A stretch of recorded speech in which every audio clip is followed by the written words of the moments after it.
Morning everyone, welcome back to my channel. तर सियाला मी भाजी वगैरे बनवली टिफिन, आणि त्यानंतर मग याच कढईमध्ये माझ्यासाठी हरभराची चाट बनवायला घेतलेली होती.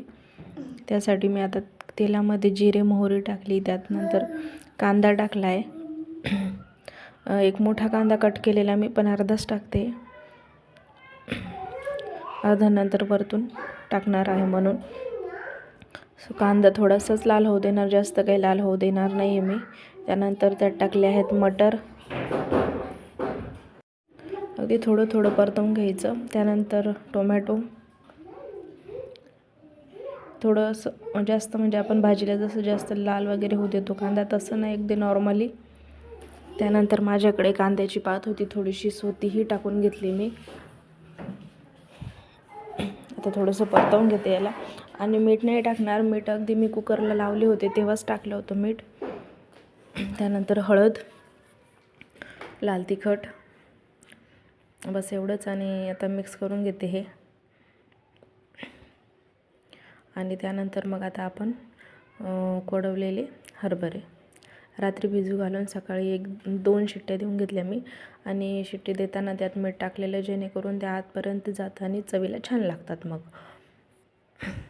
आणि त्यानंतर आता वरतून टाकते मी थोडासा चाट मसाला.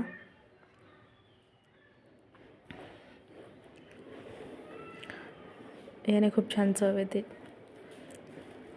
आणि चाटमध्ये चाट मसाला तर जाणारच, सो तो टाकून घेते. आणि आता पुन्हा मी याला डिशमध्ये काढल्यानंतर पुन्हा यावर कांदा, टोमॅटो आणि थोडीशी शेव होती, सो ती टाकली आणि मस्त असं एन्जॉय केलं. त्यानंतर मग मी कॅन्टीनला आले होते, कॅन्टीनमधून सामान घेतलं आणि मग त्यानंतर घरी निघाले. थोडं जास्त सामान होतं, त्यामुळे मग मी गाडीने येत होते, तर अदरवाईज मी पायी ये जा करते मग. कारण मला आज आणायचे होते फॅन वगैरे. आणि विशेष म्हणजे मला सोऱ्या आणायचा होता, शेव काढायचा जो असतो आपल्या चकली वगैरे बनवण्यासाठी तो, सो तोही आणला. हा मला 320 रुपयामध्ये पडला कॅन्टीनला. आणि खरंच खूप छान क्वालिटी होती, तुम्ही बघू शकता. आणि हा सोऱ्या म्हणजे इझी पण जातो शेव वगैरे करायला असं म्हणत होते, बऱ्याच जणांचं ऐकलं होतं आणि मला खूप दिवसांपासून घ्यायचाही होता. आणि मग इकडे असं पण भाजीची शेव वगैरे मिळत नाही, म्हटलं मग आपण शेव काढली की भाजीलाही होऊन जाते, त्यामुळे. आणि यात 12 वेगवेगळ्या प्रकारच्या चकली होत्या. हे बघा. आणि त्यानंतर मग म्हटलं आता शेव मेकर म्हणजे सोऱ्या घेतलाच आहे, तर मग थोडीशी शेव बनवून बघू. मग शेव बनवण्यासाठी मी इथे घेतलं आहे बेसन पीठ, त्यात टाकते चवीनुसार मीठ.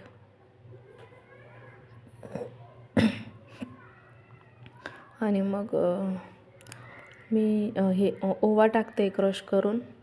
आणि ओवा तर मस्ट आहे, तो टाकायलाच हवा, त्याची चव एक वेगळीच लागते.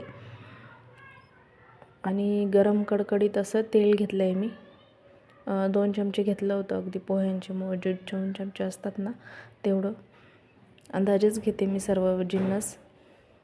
आणि आता हे थोडं गरम आहेच होते, हलक्या हलक्या हाताने असं मळून घेते, म्हणजे अगदी तेल सगळीकडे व्यवस्थित कोट होईल. व्यवस्थित असं मिक्स करून घेते आता पीठ. मला वाटतं बऱ्याच जणांची वेगवेगळी पद्धत असू शकते शेव बनवण्याची, पण मी हे अशीच बनवते. आणि त्यानंतर मिक्सरमधून लसूण, लाल तिखट आणि जिरे काढले होते, सो ते गाळून घेते. आणि आता माझ्याकडे काही दुसरी गाळणी नव्हती, कारण मी इथे जास्त भांडे आणलेली नाही, त्यामुळे मला चहाचीच गाळणी घ्यावी लागली.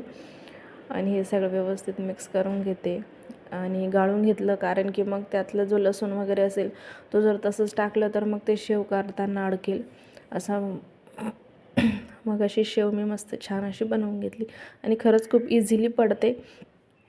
मी हा शेव म्हणजे हा सोऱ्या असं कधी ट्राय नव्हता केला, फर्स्ट टाईमच याने ट्राय केलं, आणि खरंच खूप छान पडते.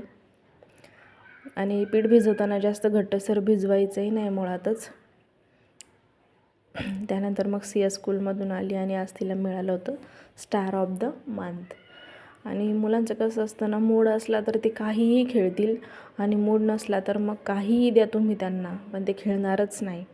त्यानंतर मग दुपारी बापरे पाऊस सुरू झालेला बराच. सध्या असं 1-2 दिवसानंतर पाऊस चालूच आहे. सो चला, व्हिडिओ आवडले असल्यास लाईक करा, शेअर करा, सबस्क्राईब करा. Thank you so much.